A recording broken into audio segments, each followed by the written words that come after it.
Ortiz Guaymiña was not accustomed to waiting.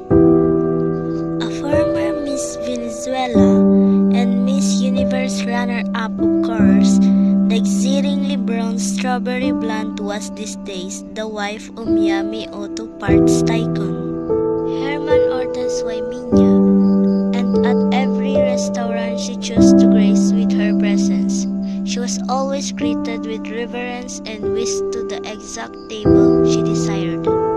Today, she wanted a corner table on the terrace at Sip Sip, her favorite lunch spot on Harbor Island.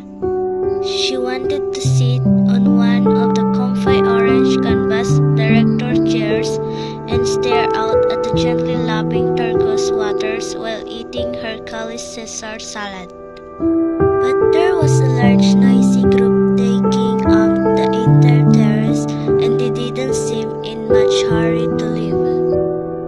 Bettina fumed as she glared at the terrace, happily savoring their lunch in the sun. Look how tacky they were, the woman overly tanned, wrinkled and saggy, none of them properly lifted or botoxed. She felt like walking up to their table and handing out her dermatologist business cards.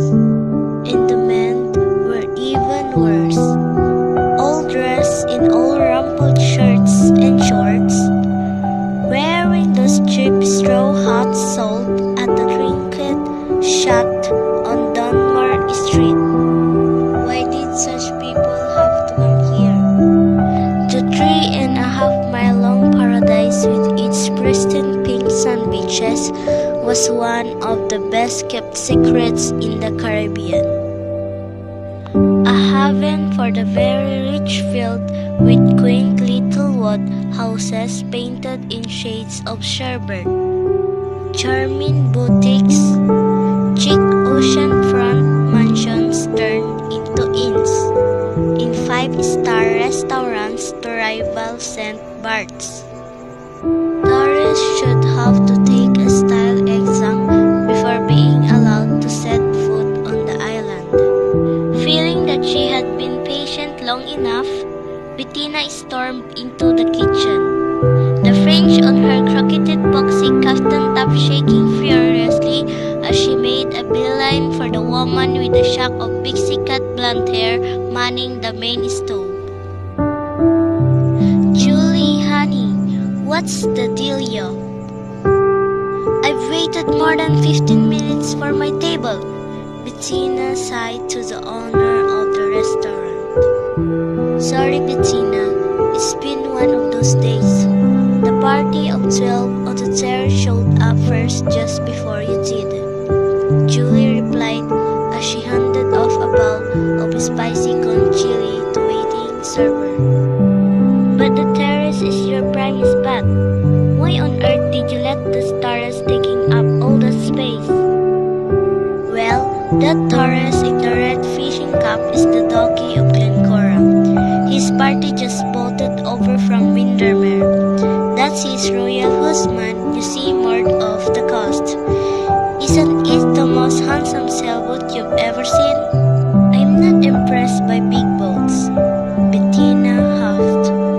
Although secretly she was rather impressed by people with big title. From the kitchen window, she surveyed the party assembled on the terrace with new eyes. These aristo British types were such a strange breed.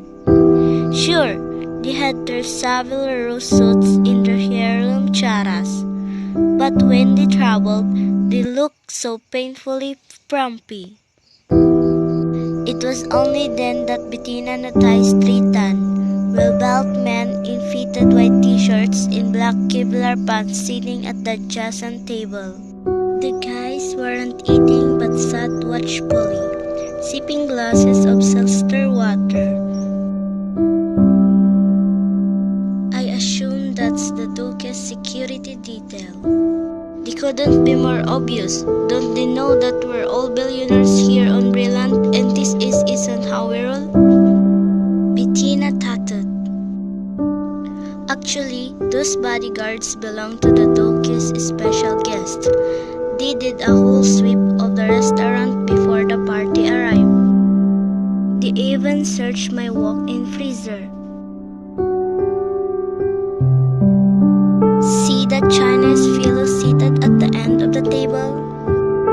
Bettina squinted through her Dior X-Days sunglasses at the portly, balding 70-something Asian man dressed in a nondescript white short-sleeved golf shirt and gray trousers.